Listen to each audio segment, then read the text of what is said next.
दो चर वाले रैखिक समीकरण, दो चर वाले रैखिक समीकरण। चैप्टर नंबर 3 लेकर के आप दो चर वाले रैखिक समीकरण। आप लोगों के बीच में मेरा ये जो है कॉन्सेप्ट दो चर वाले रैखिक समीकरण, इसको आज अच्छे से और डिटेल से इसके ऊपर चर्चा करेंगे और जानने की कोशिश करेंगे आखिर ये दो चर वाले रैखिक समीकरण कहते किसको है, और इसको बनाने की भी विधियां को हम लोग इसको किस किस तरीके से बना सकते हैं 10th लेवल पे, उसको भी हम लोग देखेंगे। तो दो चर वाले रैखिक समीकरण किसको कहते हैं, तो सबसे पहले देखिए मैं यहाँ पे कुछ एग्जांपल लेकर के बताना चाहूंगा। इस देखिए 4x² plus 7x plus 8 equal ये हो गया। जैसे 12x³ plus 14x² plus 8x plus 9, एक होता है 44x plus 45y plus 46z, एक आएगा 60x plus 70y plus 80z plus 90, एक आएगा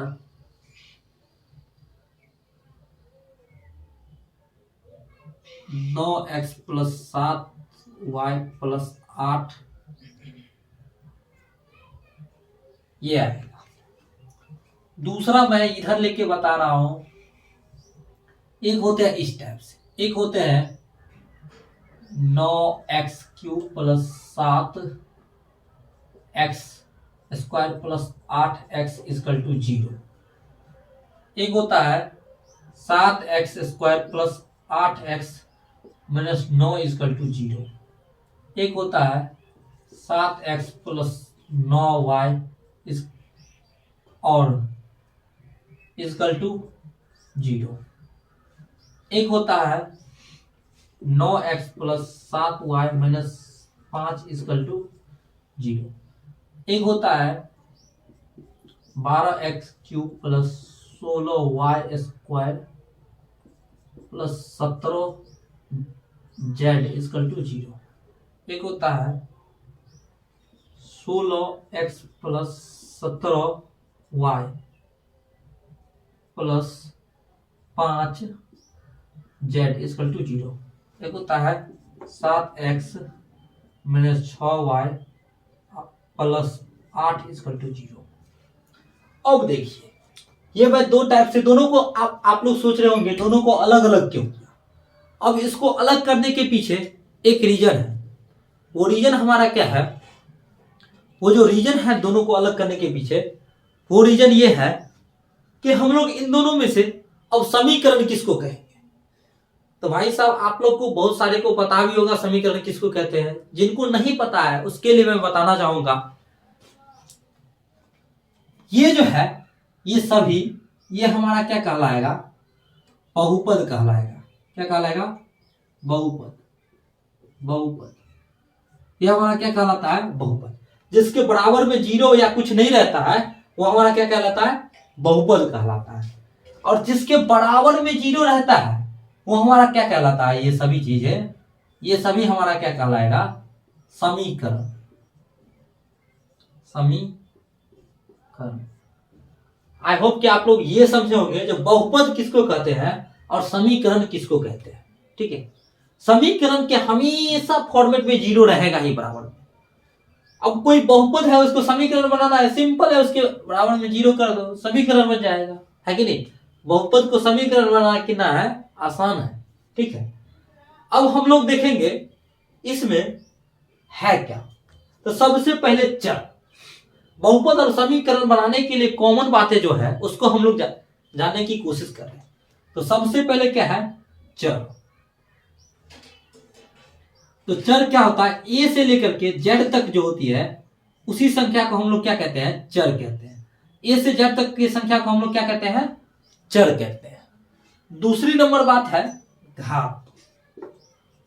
देखिए घात जो होते हैं घात तो जो होता है वो स्क्वायर नहीं होता है, स्क्वायर स्क्वायर को ही हम घात कहते हैं, ठीक है। स्क्वायर जैसे देखिए 4, 4 का स्क्वायर करता है, स्क्वायर से और ऊपर कर सकते हैं, ठीक है, क्यूब भी कर सकते हैं, है कि नहीं। 4 का स्क्वायर मतलब 4 मल्टीप्लाई 4, क्यूब मतलब 4 मल्टीप्लाई 4 मल्टीप्लाई 4, इस टाइप में क्यूब होता है, ठीक है।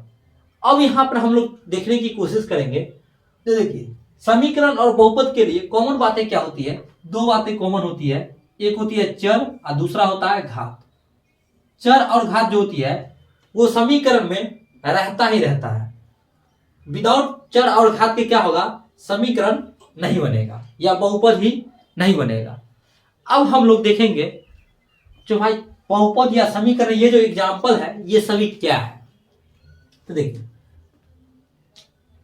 रैखिक, रैखिक का मतलब होता है जिसके घातों की अधिकतम संख्या 1 हो, उसे हम लोग क्या कहते हैं, रैखिक कहते हैं।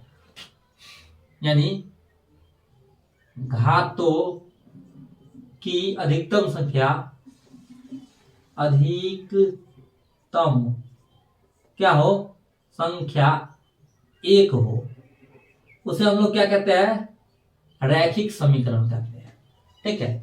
घातों की अधिकतम संख्या 1 हो उसे हम लोग रैखिक समीकरण या बहुपद कह सकते हैं।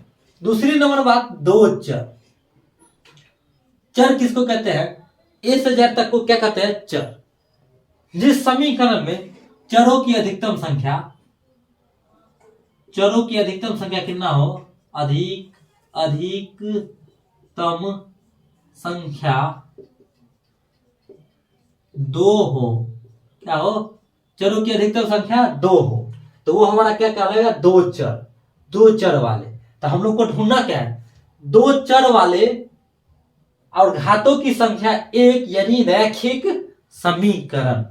अब यहां पर अपने लोग देखने की कोशिश करते हैं, तो अब हम तो बहुपद एग्जाम्पल के लिए बताना जा रहा, ठीक है। हमारा मेन फोकस क्या है, समीकरण पे है, तो समीकरण को हम लोग समझते हैं। हम बहुपद वाले टॉपिक को, इधर का टॉपिक क्या कर दे रहे हैं, इरेज कर दे रहे हैं। ये मैंने हटाया इसको। अब इसको एक एक करके हम लोग समझने की कोशिश करेंगे।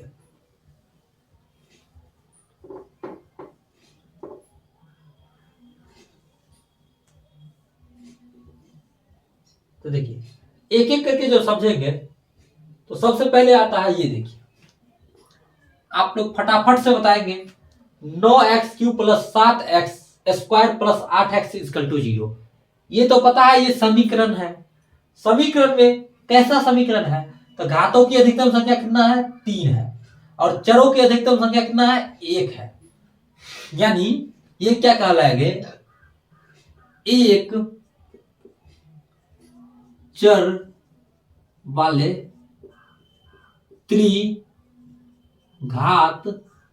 समीकरण, क्या कहलाएंगे, एक चर वाले त्रिघात समीकरण। क्या कहलाएंगे, एक चर वाले त्रिघात समीकरण। क्योंकि देखिए घातों की अधिकतम संख्या कितना है, 3 है, इसीलिए त्रिघात। जिसमें घातों की अधिकतम संख्या 3 हो उसे हम लोग क्या कहते हैं, त्रिघात कहते हैं, ठीक है।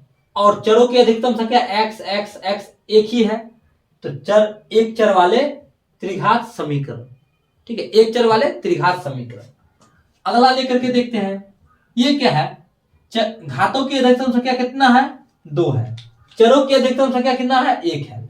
यहां पर क्या कहलाएगा, एक चर वाले क्या, तो द्विघात समीकरण, एक चर वाले द्विघात समीकरण, एक चर वाले द्विघात समीकरण। अब यहां पर देखो, क्योंकि देखिए घातों की अधिकतम संख्या 2 है इसीलिए द्विघात, चरों की अधिकतम संख्या 1 है इसीलिए एक चर वाले द्विघात समीकरण। अब यहां पे आते हैं, यहां पे आप लोग को देखेंगे तो चरों की अधिकतम संख्या कितना है, 2 है, घातों की अधिकतम संख्या कुछ भी नहीं रहता तो 1 रहता है, ठीक है। तो यहां पर क्या कहलाएगा, एक चर वाले क्या कहलाएगा, एक ओ सॉरी, चरों की अधिकतम संख्या 2 है, सॉरी गलती हो गया, चरों की अधिकतम संख्या कितना है 2, क्योंकि चर x और y है, दो चर है, घात 1 है, तो दो चर वाले एक घात वाले को क्या कहते हैं, रैखिक कहते हैं। तो रैखिक समीकरण, एक घात वाले नहीं सॉरी, दो चर वाले रैखिक समीकरण, क्योंकि चरों की अधिकतम संख्या क्या है, x और y, यानी दो चर है, तो इसीलिए x और y दो चर है, इसलिए दो चर वाले रैखिक समीकरण, दो चर वाले रैखिक समीकरण इसीलिए कहा गया क्योंकि घातों की अधिकतम संख्या क्या है, एक है। जिसके घातों की अधिकतम संख्या एक होता है वो क्या कहलाता है, रैखिक समीकरण। जिसके घातों की अधिकतम संख्या एक होती है, रैखिक समीकरण कहलाते हैं। ठीक है, चर का मतलब आपको समझ में आ गया होगा, ए से जेड तक। और जिसके घातों की अधिकतम संख्या क्या हो, जिसके घातों की अधिकतम संख्या, अधिकतम संख्या कितना हो, एक हो। अब यहां पे देखेंगे अगला, अगला क्या है, 9x + 7y - 5 = 0। ये भी देखिए यहां पर क्या है, तो दो चर है और घात भी क्या है, घात 1 है, तो ये भी सेम टू सेम यही कहलाएंगे, क्या कहलाएंगे, दो चर वाले रैखिक समीकरण। अब यहां पे देखिए ये दो क्या कहलाया, दो चर वाले रैखिक समीकरण। हमको बनाना किसको है, यही दो चर वाले रैखिक समीकरण को। अब यहां पे देखिए 1 2 3 चरों की संख्या क्या है, 3 है, और घातों की अधिकतम संख्या कितना है, 3 है, यानी ये कहलाएगा 3 चर वाले, 3 चर वाले त्रिघात समीकरण, 3 चर वाले त्रिघात समीकरण। दूसरी नंबर बात यहां पे आते हैं, तो यहां पे देखेंगे अपने लोग 16x + 17y और प्लस 5z = 0। देखिए चरों की अधिकतम संख्या कितना है, 1 2 3, यानी चर तो यहां पे क्या है, 3 है, लेकिन घातों की अधिकतम संख्या कितना है, 1। यहां पर कहलाएगा 3 चर वाले कैसा, रैखिक समीकरण, रैखिक समीकरण। देखिए 10वीं में तो इसका काम नहीं पड़ता है, लेकिन इसका काम 11th में पड़ता है। 11th 12th में जाएंगे जब आप, तो आपको 3 चर वाले रैखिक समीकरण भी बनाने को मिलेगा, लेकिन 10वीं में नहीं है। 10वीं में हाईएस्ट क्या है, तो दो चर वाले रैखिक समीकरण का हल निकालना सीखते हैं अपने लोग। ठीक है, लास्ट में देखेंगे अपने लोग का, यहां पे देखिए 1 और 2, इसमें भी क्या है, चर का मान कितना है, 2, तो दो चर वाले रैखिक समीकरण, दो चर वाले रैखिक समीकरण। तो हमको ढूंढ के क्या निकालना है, ये 3 ही निकालना है, दो चर वाले रैखिक समीकरण, यानी एक ये हमारे काम का है, दूसरा ये हमारे काम का है, तीसरा ये हमारे काम का है। अब 3 ये निकल गया, तो आप लोग ये समझ गए होंगे कि भाई दो चर वाले रैखिक समीकरण कहते किसको है। तो पहले तो हमारा मेन मुद्दा यही था कि दो चर वाले रैखिक समीकरण कहते किसको है, इसको समझना है। अब इसके बाद हम समझेंगे दो चर वाले रैखिक समीकरण का हल हम किन किन विधियों द्वारा कर सकते हैं, और 10वीं में जो है दो चर वाले रैखिक समीकरण का हल करने की कितनी विधियां हैं, सभी को हम लोग एक एक करके समझने की कोशिश कर रहे हैं। अब हम इसको क्या कर दे रहे हैं, थोड़ा मिटाने की कोशिश करके, मिटा करके, और आगे देखते हैं इसका हल कैसे करते हैं अपने।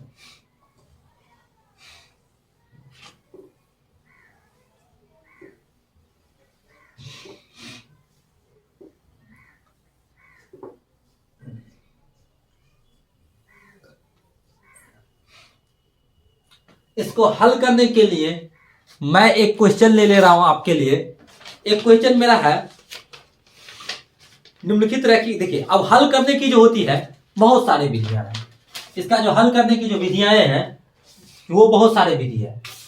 दो चर वाले रैखिक समीकरण को हल करने के जो है बहुत सारे विधियां हैं, ठीक है। 10वीं में जो है वो देखते हैं क्या विधि है। तो सबसे पहले आता है 3.1 प्रश्नावली जो है वो क्या है, तो बीजगणितीय गणितीय बीजगणितीय तथा ग्राफीय। तो पहला में है बीजगणितीय तथा ग्राफीय है। दूसरा में क्या है, तो इसका है प्रतिस्थापन विधि। प्रतिस्थापन दूसरे और तीसरे चैप्टर में भी यही है। 3.2 में आपको ये मिलेगा। फिर आगे जाएंगे 3.3। 3.3 में मिलेगा आपको एक विधि विलोपन विधि। विलोपन विधि 3.4 में क्या होगा, प्रतिस्थापन विलोपन दोनों मिक्स रहेगा। और एक नया विधि आ जाएगा 3.5 में चल करके, वो आ जाएगा वज्र गुणनखंड विधि। वज्र गुणनखंड विधि। देखिए 10वीं में कितने टॉपिक है, पहले बीजगणितीय तथा ग्राफीय विधि, प्रतिस्थापन विधि, विलोपन विधि और वज्र गुणनखंड विधि। 3.6वीं प्रश्नावली है, ठीक है। अपने लोग अब धीरे धीरे क्या करेंगे, सभी को समझने की कोशिश करेंगे आखिर ये सब है क्या। 3.4 में भी वज्र गुणनखंड विधि रहता है। सबसे पहला टॉपिक मेरा क्या है, ग्राफीय विधि। ये जो है हर एक साल इसमें 5 नंबर का क्वेश्चन पूछता ही है बोर्ड एग्जाम में। प्रतिस्थापन विधि से हर एक साल क्या पूछता है, एक क्वेश्चन पूछता है 2 अंक का। विलोपन विधि से भी एक क्वेश्चन पूछता है 2 अंक का बोर्ड एग्जाम में। और वज्र गुणनखंड से भी क्या पूछता है, एक क्वेश्चन पूछता है 2 अंक का। अगर यहां पे कैलकुलेट किया जाए तो देखो कितना नंबर मिल रहा है हमें, 5, 7, 9, 11। 11 नंबर तो हमारा सब्जेक्टिव क्वेश्चन से ही बन रहा है। अब हम क्या करेंगे, इन सभी 1, 2, 3 चारों विधि को हम लोग क्या करेंगे, बारीकी से समझेंगे। तो सबसे पहले हम क्या कर रहे हैं, बीजगणितीय विधि को उठा रहे हैं और बीजगणितीय विधि को समझते हैं। तो बीजगणितीय विधि के लिए हम क्या कर रहे हैं, इसको थोड़ा इरेज कर दे रहे हैं और बीजगणितीय विधि को समझने की कोशिश कर रहे हैं। देखिए बीजगणितीय विधि क्या कहता है, मैं एक एग्जांपल लेकर के बीजगणितीय, इस साल का वीवीआई क्वेश्चन ही रहेगा ये, ठीक है। एग्जांपल मैं लेकर के बता रहा हूं। एग्जांपल क्या है, यहां पे रैखिक समीकरण, रैखिक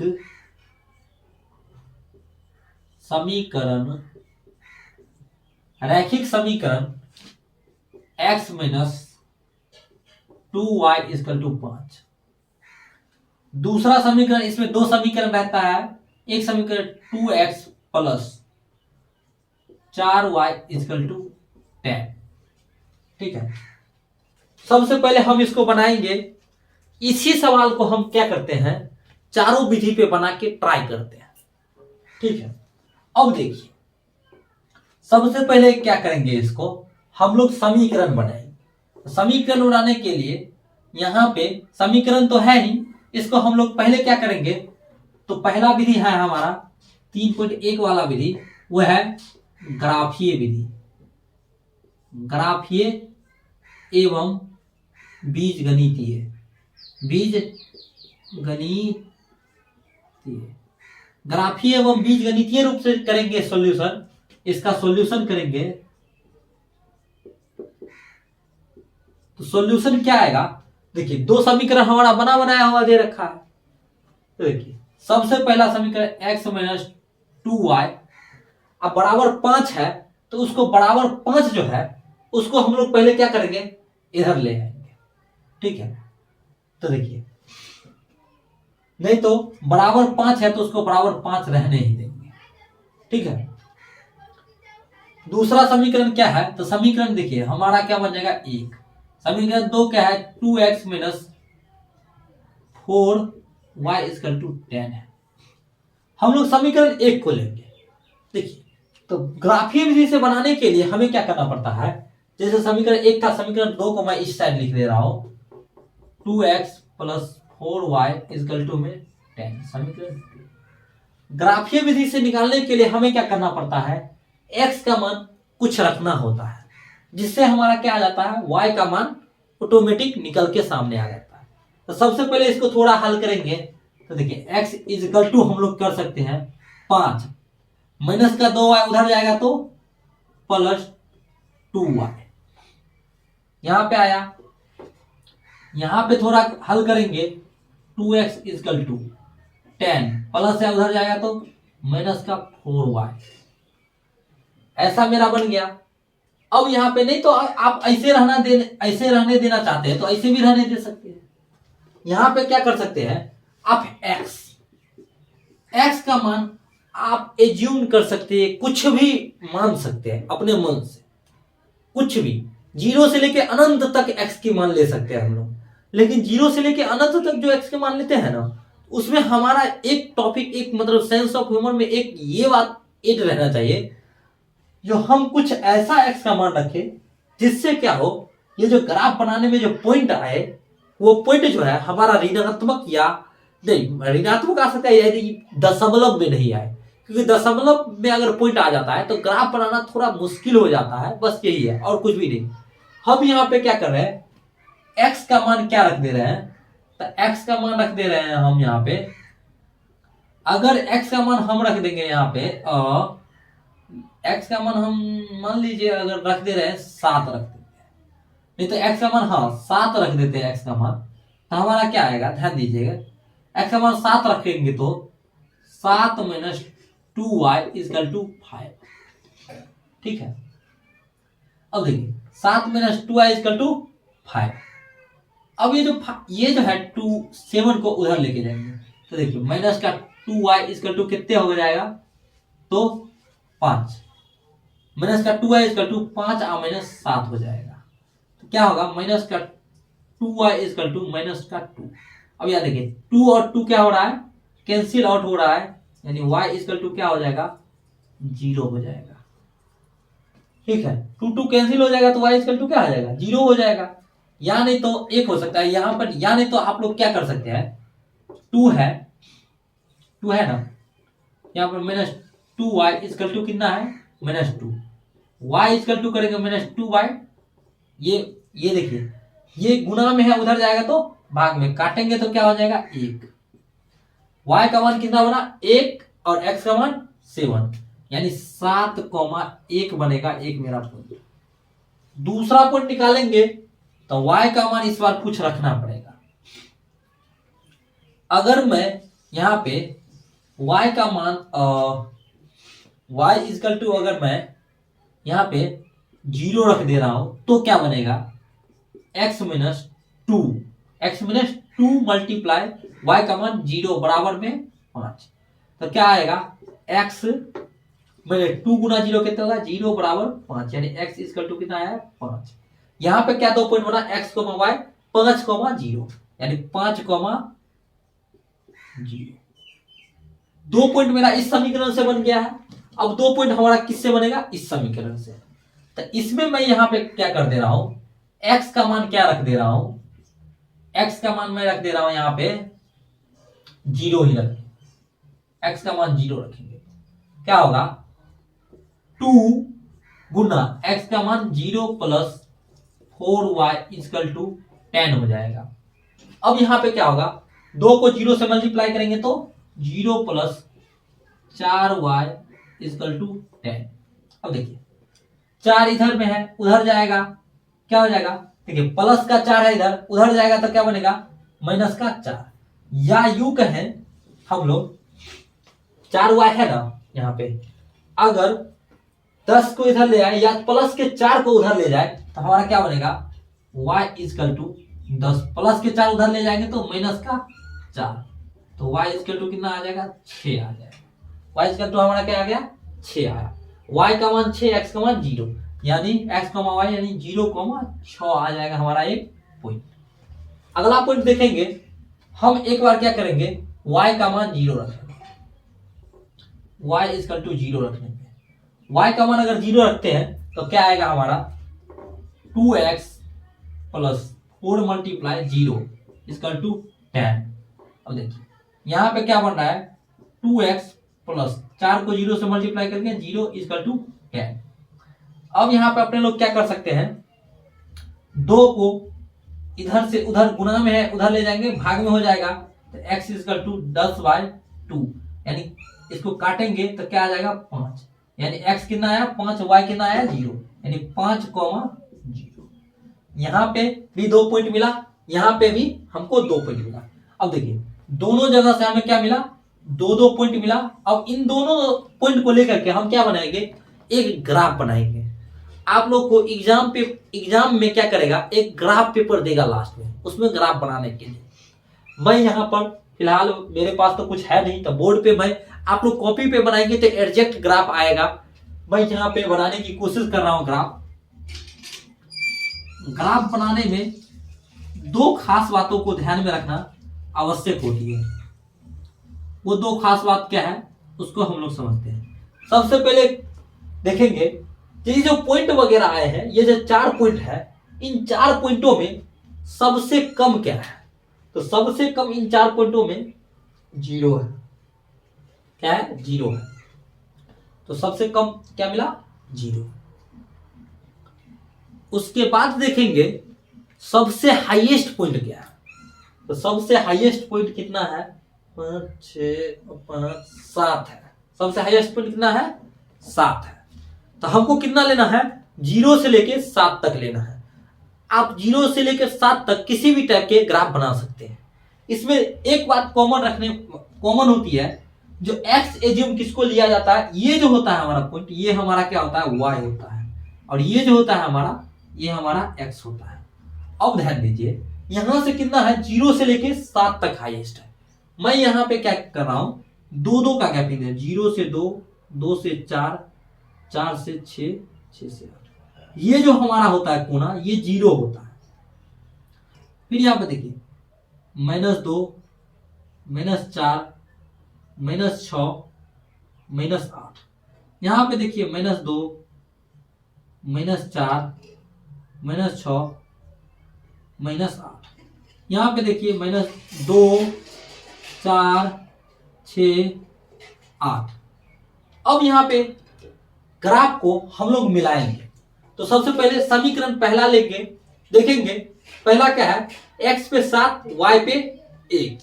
तो x पे कितना चलना है प्लस का 7 चलना है, यहां पे कहीं पे आएगा। y पे कितना चलना था 1 चलना है, तो प्लस का कितना चलना है 1, यानी यहां पे 1, 2 और 0 के बीच में क्या आएगा 1। तो देखिए x पे हमारा कितना है 7, x पे क्या है 7, और y पर क्या है 1। x पे 7, y पे 1। यहां पे 1 पॉइंट मिला। दूसरा है x पे 5, x पर कितना है 5, y इक्वल टू 0 रखें तो x पर कितना है 5, और y पे कितना है 0। तो x पे कितना चलना है हमें 5, x पे 5 यहां पे होगा, और y पे 0 कहां होगा, तो यही होगा, क्योंकि ये 0 पॉइंट होता है। और x पे कितना है 5, तो x पे हमारा कितना है 4 के बदले 5 आएगा, यहीं पे आएगा। ठीक है, तो ये जो हमारा पॉइंट बनेगा यहां पे देखिए 7, x पे कितना चलना था 7, आगे y पे कितना चलना है 1, तो y पे हम कहां गए 1 आगे। ठीक है, अब दूसरा नंबर पर x पे कितना चलना है 5, तो x पे हमारा क्या है, तो x पे हमारा कितना है 5 है, यहाँ x पे क्या है 5। y पे हमें कितना चलना है, तो y पे हमें चलना है 0, y पे कितना चलना है 0, y पे हमारा 0 यही है। अब इसको हम लोग क्या करेंगे, इसको हम लोग मिलाने की कोशिश करेंगे। इसको मिलाने के लिए हमें क्या होगा, यहाँ से एक लाइन लेनी पड़ेगी और सीधा, एक सेकंड, थोड़ा टेढ़ा हो गया। आप लोग अगर ग्राफ पे बनाएंगे तो सीधा आएगा, ठीक है।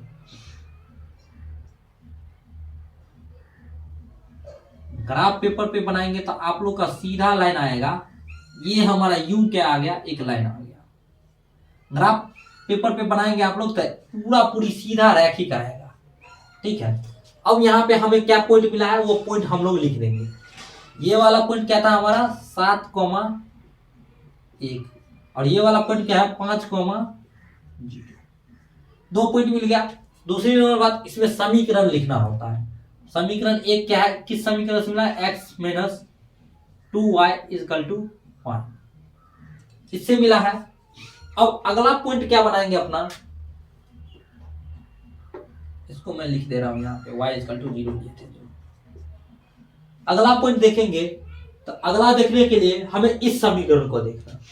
तो पहला क्या है, x पे 0 y पे 6, x पे 0 y पे 6, तो x पे 0 यही है हमारा, y पे हमारा 6 कहां बनेगा, यहां बनेगा। दूसरी नंबर बात क्या देखना है, y पे 0, x पे 5, x पे कितना देखना है 5, तो x पे 5 तो यही रहा है कि नहीं, और y पे 0 ही है।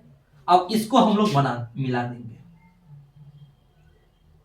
सीधा सा एक लाइन आएगा यहां।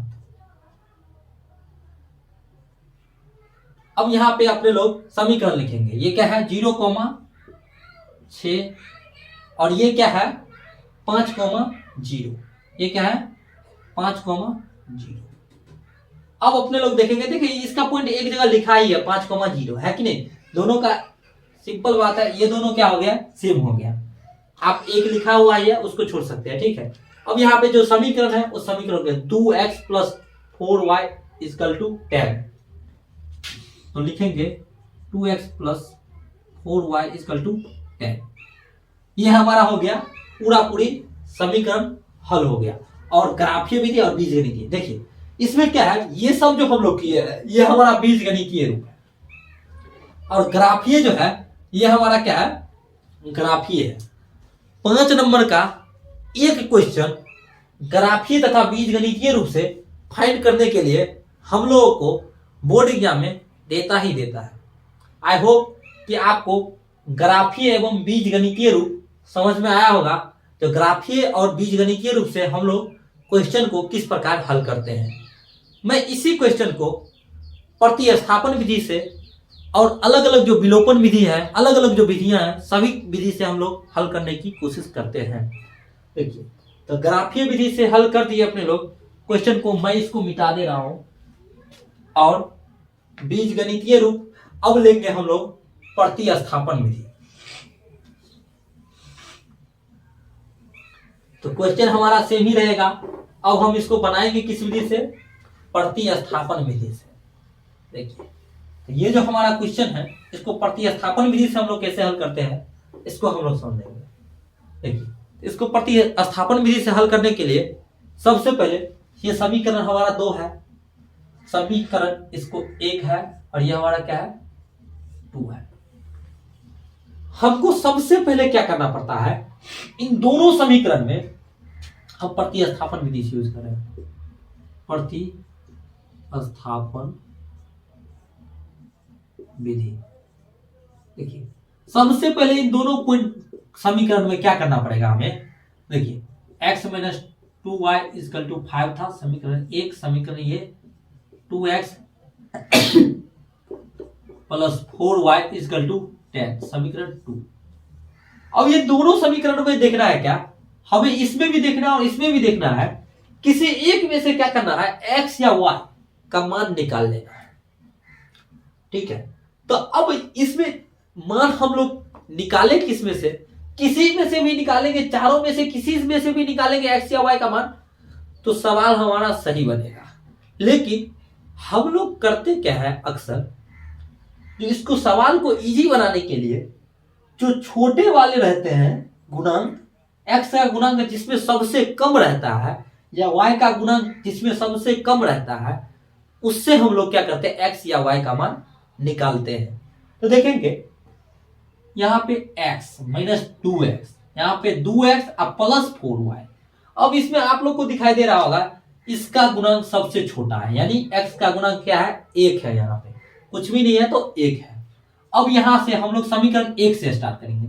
तो समीकरण कितना से 1 से, समीकरण 1 से क्या होगा, x minus 2y equal to 5 था, हम लोग 2y को इधर लेके चले जाएंगे, x इक्वल टू 5।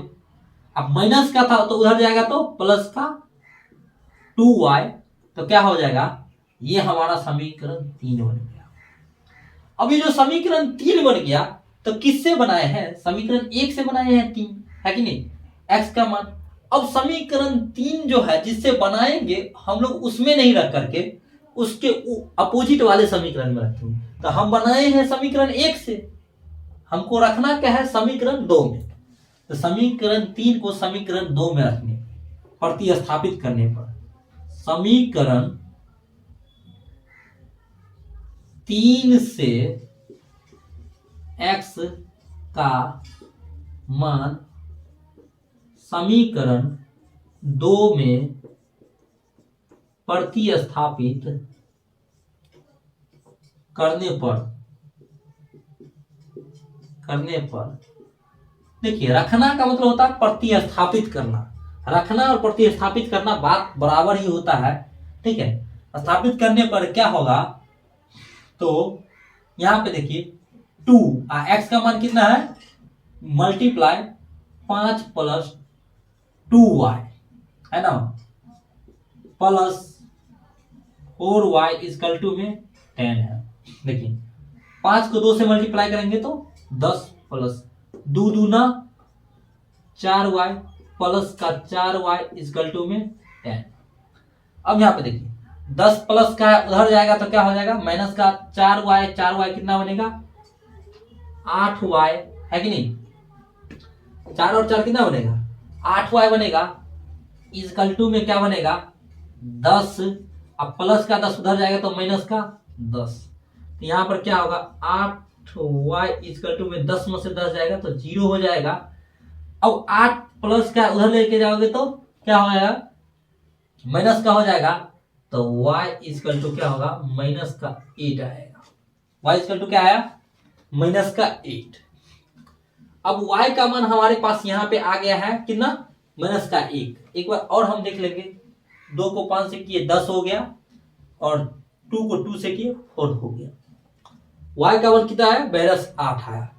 y का मान मैं यहां पे कर दे रहा हूं, थोड़ी सी जगह लगेगा, y का मान किसमें रख दो, तो समीकरण 3 में रख, y का मान समीकरण 3 में रखने पर, y का मान समीकरण 3 में रख दे तो समीकरण 3 हमारा ये रहा, तो आएगा x equal to 5 plus 2 multiply minus 8। यहां पे आएगा x equal to 5 plus minus का 8 गुना 2 कितना होगा, तो माइनस का 16, यानी x इक्वल टू कितना आएगा 16, माइनस का 16 और प्लस का 5 मिलकर के बनेगा माइनस का 11। तो x का मान क्या आया, माइनस का 11, और y का मान कितना आया, माइनस का 8। आई होप कि आपको प्रतिस्थापन विधि समझ में आया होगा। तो देखिए समीकरण एक ही है, उसको हम लोग हल जो कर सकते हैं, अनेक विधियां हैं हल करने की। तो हल जो आया मेरा माइनस का 8 और माइनस का 11, यह हमारा क्या निकला, हल निकला। अब इसी सवाल को हम लोग दूसरी विधि से बना के देखेंगे, विलोपन विधि से बना के देखेंगे। देखिए एक और टॉपिक है।